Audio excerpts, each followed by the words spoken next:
"Please, sir, my mamma's too sick to cook," whispered the child. The cowboy gave her more than food. Hey there, folks. Welcome to another gripping tale from the dusty trails of the Old West, right here on our channel. If you're loving these heartwarming stories of courage, kindness, and the unbreakable human spirit, hit that subscribe button now. Don't miss out on the next chapter that'll keep you on the edge of your saddle. And while you're at it, drop a comment below. Where are you tuning in from? Is it the bustling streets of New York, the sunny beaches of California, or maybe even across the pond in Europe? Your comments fuel our stories and help us create more content just for you. Let's dive into this emotional journey. "Please, sir, my mama's too sick to cook," whispered the child. The cowboy gave her more than food. Buckle up, partners. It's gonna tug at your heartstrings. In the sweltering heat of a late afternoon, in the frontier town of Dusty Creek, Arizona, where the sun hung low like a fiery orb scorching the earth, the air was thick with the scent of dry sagebrush and horse manure. The main street, a wide dirt path lined with weathered wooden buildings, the general store with its faded sign creaking in the wind, the blacksmith's forge belching smoke, and the ever-bustling saloon where laughter and the clink of glasses echoed, bustled with the usual crowd of cowboys, miners, and townsfolk going about their hard-scrabble lives. Dust devils swirled lazily across the ground, coating everything in a fine layer of red earth that clung to boots and hems like an unwelcome shadow. Amid this rugged scene, a lone cowboy named Jack Harlan dismounted his faithful horse, Rusty, a sturdy bay gelding whose coat glistened with sweat from the long ride across the arid plains. Jack was a tall man in his mid-30s, broad-shouldered and weathered by years under the relentless sun. His face, tanned and lined with the creases of hardship, was partially hidden by a wide-brimmed hat stained with trail dust. He wore a faded blue shirt tucked into worn leather chaps, a revolver holstered at his side, and boots that had seen more miles than most men could dream. Jack had come to Dusty Creek seeking nothing more than a hot meal and a stiff drink after weeks of herding cattle through treacherous canyons, where flash floods and bandits were constant threats. His eyes, sharp and blue like the distant mountains, scanned the street with the wariness of a man who had learned to trust few. As he tied Rusty to a hitching post outside the saloon, a small figure emerged from the shadows of an alleyway. It was a girl, no more than 8 years old, with tangled blonde hair matted from neglect and a dress that was little more than rags, patched haphazardly with scraps of fabric. Her name was Emily Thompson, though Jack didn't know that yet. Her bare feet were caked in dirt, and her cheeks were streaked with tears that cut clean paths through the grime on her face. She approached him hesitantly, her small hands clasped together in front of her, trembling like leaves in a desert wind. The girl's eyes, wide and pleading, were filled with a desperation that no child should know, the kind born from hunger and fear. "And please, sir," she whispered, her voice barely audible over the distant howl of a coyote and the raucous laughter spilling from the saloon doors. She looked up at Jack, her lower lip quivering, as if the words were too heavy to speak. "My mama's too sick to cook. She's been lying in bed for days, coughing something awful, and we ain't got no food left. Pa died last winter in a mining accident, and it's just me and her now. I tried begging at the store, but Mr. Hargrove said we owe too much already. Please, sir, if you could spare a bit of bread or maybe some beans, I don't know what else to do." Jack paused, his hand still on Rusty's reins. He wasn't the type to get involved in strangers' troubles. The West was full of sob stories, and most ended with a knife in your back or an empty pocket. But something in the girl's eyes stirred him. They reminded him of his own sister, lost years ago to fever on the Oregon Trail, her tiny frame wasting away under a wagon's canvas.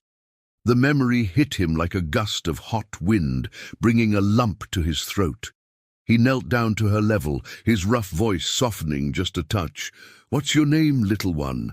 And where's this mama of yours? Ain't right for a kid like you to be out here alone with the sun settin' and varmints roamin'." "Emily, sir," she replied, wiping her nose with the back of her hand. "We live just outside town, in that old shack by the dry creek bed. It's not far, but Mama can't walk no more. She's burning up with fever, and the doc said it's consumption or something like that. He gave us some tonic, but it ran out, and we can't afford more. I've been trying to fetch water and find scraps, but I'm scared she's gonna leave me like Pa did." Tears welled up again, spilling over as she clutched at his sleeve. "Please, mister. You're a cowboy. You look strong. Maybe you could help." Jack sighed, glancing at the saloon where a warm meal awaited. The rational part of him screamed to walk away. He had his own demons, debts from a failed ranch back in Texas, and a bounty hunter possibly on his trail for a misunderstanding in Abilene. But the girl's plea echoed in his mind, pulling at the remnants of compassion he thought the frontier had beaten out of him. "All right, Emily," he said finally, standing up and adjusting his hat. "Lead the way. I'll see what I can do. But don't expect miracles. I'm just a drifter with a horse and a 6-shooter." As they walked together down the dusty path, the sun dipped lower, casting long shadows that danced like ghosts across the barren landscape. Emily chattered nervously, telling him about her mother's kind smile before the illness, how she used to sing lullabies from back east, and the dreams they had of a better life once the railroad came through. Jack listened in silence, his boots kicking up puffs of dust, feeling an unfamiliar warmth in his chest, the spark of purpose he hadn't felt since his own family shattered. Little did he know, this simple act of following a child home would unravel the threads of his solitary life, weaving them into something far more profound. The walk to the Thompson shack took them beyond the outskirts of Dusty Creek, where the town's clamor faded into the vast silence of the desert. The path wound through scrubby mesquite bushes and jagged rocks, the air growing cooler as twilight settled in, bringing with it the chirp of crickets and the distant call of an owl.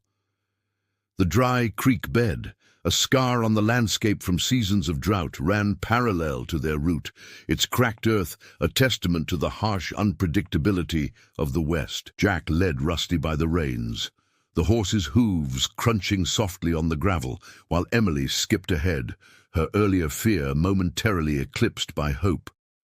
The shack itself was a pitiful sight, a ramshackle structure pieced together from salvaged wood and tin, leaning slightly as if weary from battling endless sandstorms. Smoke curled lazily from a crooked chimney, and the single window flickered with the weak light of a lantern inside. As they approached, Jack could hear faint coughing from within, ragged and painful, like the wheeze of a bellows running out of air. Emily pushed open the door, which hung on rusty hinges, and called out softly, "Mama, I brought help. This here's a cowboy who says he'll see to us." Inside, the room was dim and stuffy, the air heavy with the metallic tang of illness and unwashed linens. Sarah Thompson, Emily's mother, lay on a narrow cot in the corner, her once vibrant features now gaunt and pale, framed by sweat-dampened hair. She was in her late 20s, but the tuberculosis had aged her prematurely, etching deep lines around her eyes and mouth. A threadbare quilt covered her frail body, and beside her sat a tin cup of water, half empty. She lifted her head weakly as Jack entered, his large frame filling the doorway, and managed a faint smile through chapped lips. Who are you?" Sarah asked, her voice a hoarse whisper interrupted by another fit of coughing that racked her body. She clutched at her chest, wincing in pain, as Emily rushed to her side, smoothing the quilt with small, caring hands. Jack removed his hat respectfully, holding it against his chest. "Name's Jack Harlan, Mom. Your little one found me in town, begging for food. Said you were too sick to cook. I ain't no doctor, but I got some provisions in my saddlebags. Jerky, biscuits, a bit of coffee. Figured it couldn't hurt to share." He set his bags down on a rickety table, the wood groaning under the weight, and began unpacking. The simple act felt foreign to him. He'd spent years riding alone, eating sparse meals by campfires, avoiding attachments that could weigh him down like an overloaded pack mule. Sarah's eyes, hazy with fever, studied him suspiciously at first, then softened with gratitude. "God bless you, Mr. Harlan. We've been struggling since my husband passed. He was a good man, worked the mines till a cave-in took him, left us with nothing but debts and this shack. Emily's been my rock, but she's just a child.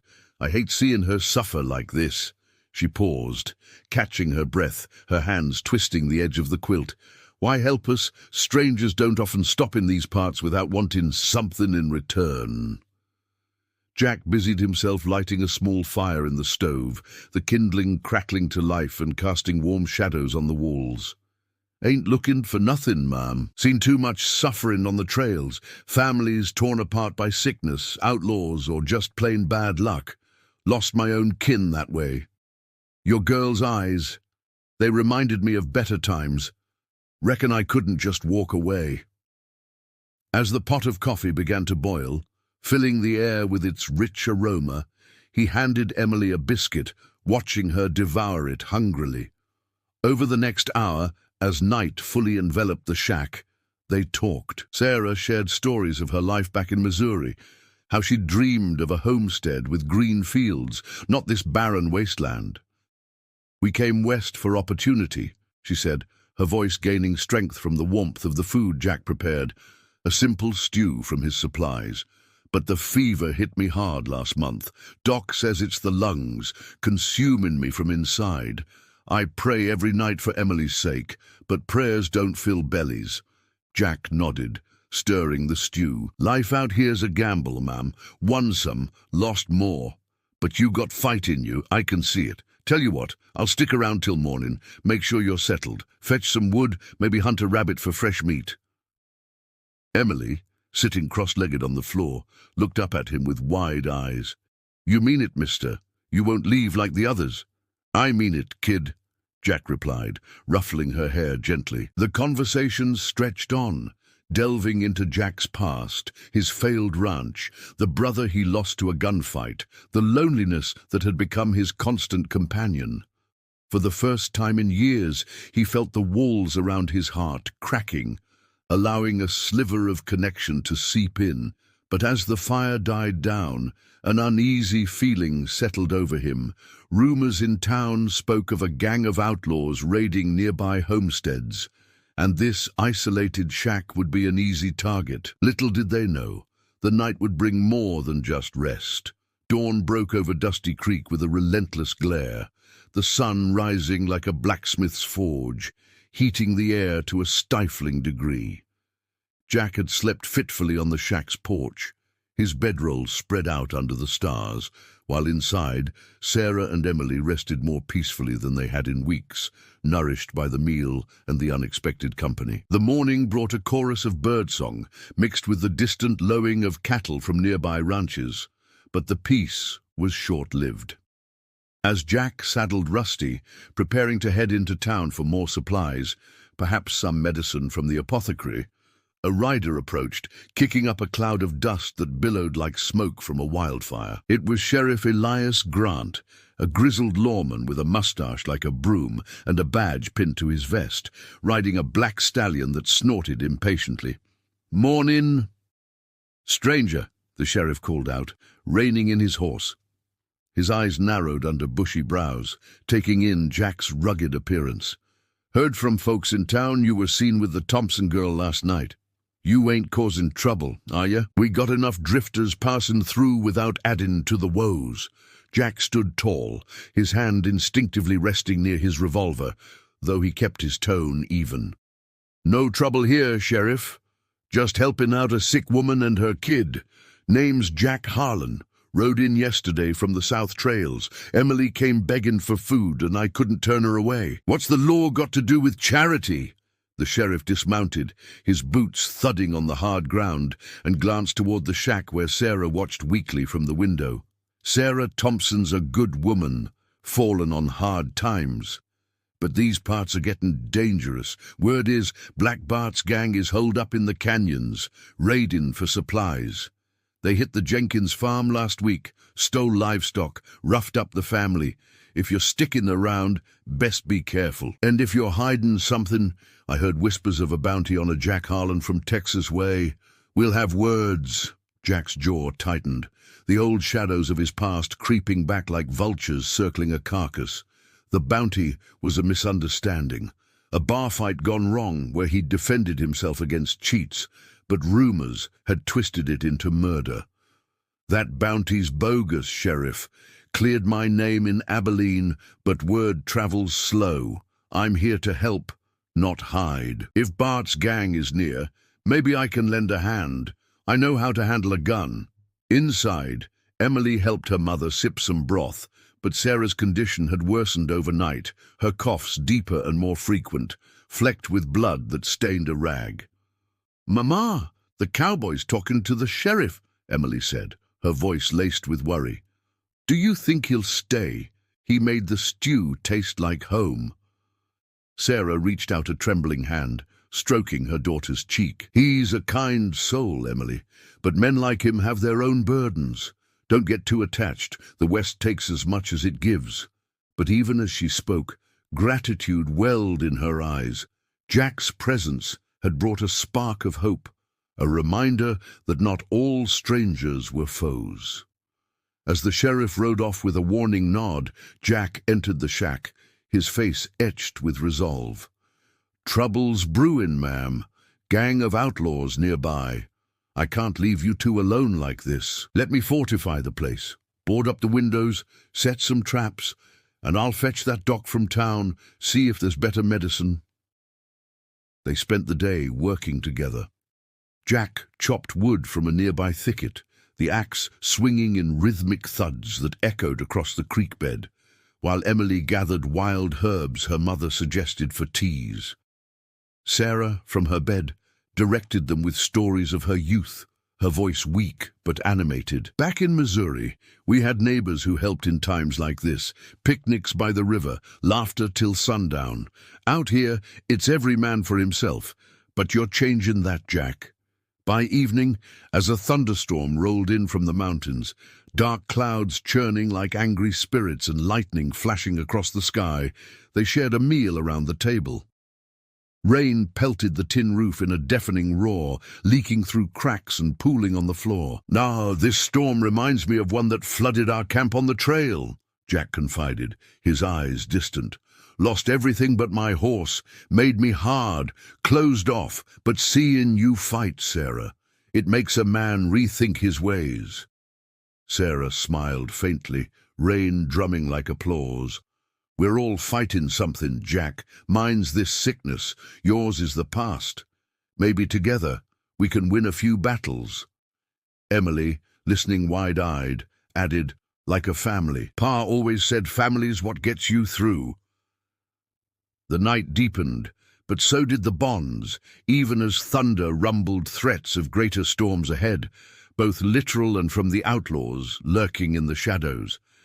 The storm passed by morning, leaving the air fresh but the ground muddy and treacherous, turning the path to town into a slick hazard. Jack rode out early, Rusty splashing through puddles that reflected the clear blue sky, determined to get medicine and warn the townsfolk about the outlaws.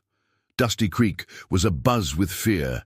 Whispers in the saloon spoke of Black Bart's gang spotted near the old mine, their leader a notorious killer with a scar across his face and a penchant for terrorizing widows and orphans. Back at the shack, Sarah's fever spiked, her body racked with chills despite the warming sun. Emily tended to her, dabbing her forehead with a cool cloth, but panic crept in. "Mama, hold on. Jack'll be back soon," he promised. Sarah, delirious, murmured, "You're my brave girl. Don't let the world harden you like it did me." Jack returned by noon, his saddlebags laden with laudanum from the dock, fresh bread, and a warning. "Bart's men are coming, this way. Sheriff's forming a posse, but it'll take time. We gotta hold out." He barricaded the door with planks, his hands calloused and steady, while sharing more of his story over a hurried lunch. "Grew up in Texas, ranchin' with my folks. Rustlers took it all, Killed my pa. I chased him down, but revenge left me empty. Been driftin' since, avoidin' roots, but this helpin' you feels right. As dusk fell, the outlaws struck. Hoofbeats thundered, and 3 riders burst from the brush, guns drawn. "Hand over your goods, or we'll burn this heap down," barked the leader, a burly man with a bandana masking his face. Jack grabbed his rifle, heart pounding. "Stay inside," he yelled to Sarah and Emily. Gunfire erupted, bullets whizzing like angry hornets. Jack fired back, wounding one outlaw who fled yelping. Sarah, mustering strength, loaded his spare pistol from her bed, her hands shaking but determined. "I won't let them take my girl," she gasped. Emily huddled, terrified, but Jack's calm voice cut through. "We're in this together. Hold the line." The skirmish lasted minutes that felt like hours, the air thick with gunpowder smoke and the metallic scent of blood. Finally, the outlaws retreated, cursing into the night. In the aftermath, as Jack bandaged a graze on his arm, they talked deeply. "You saved us," Sarah said, tears in her eyes. "But why risk your life?" Jack replied. "'Cause for the first time, I got something worth fighting for. You and Emily. You're giving me a second chance." The ordeal forged unbreakable ties, Sarah's health stabilizing slightly from the medicine, and Jack realizing his solitary days were over. Weeks turned into months in Dusty Creek, the seasons shifting from scorching summer to a milder fall, where golden leaves from sparse cottonwoods fluttered like promises of change. Sarah's health improved slowly, the medicine and Jack's care, hunting fresh game, boiling herbal teas, giving her strength to sit up, then walk. The shack, once a symbol of despair, transformed with repairs, a new roof to ward off rains, a vegetable patch Emily tended, yielding beans and corn. Jack stayed, his drifter ways fading. He took odd jobs in town, herding cattle or fixing fences, his reputation shifting from suspect to hero after the outlaw skirmish. The sheriff even deputized him temporarily, clearing old bounties with telegrams confirming his innocence. Conversations deepened their bond. One evening by the fire, Sarah confessed, "I was ready to give up, Jack, but you brought light back." He replied, "And you gave me family." Emily's laugh. "It's healing, wounds I thought permanent." Emily thrived, learning to ride Rusty, her innocence blooming into confidence. "We're a team now," she'd say, hugging them both. In time, they became a family, not by blood, but by choice. Jack's heart, once dust-covered, carried hope, proving kindness could forge unbreakable bonds in the harshest lands.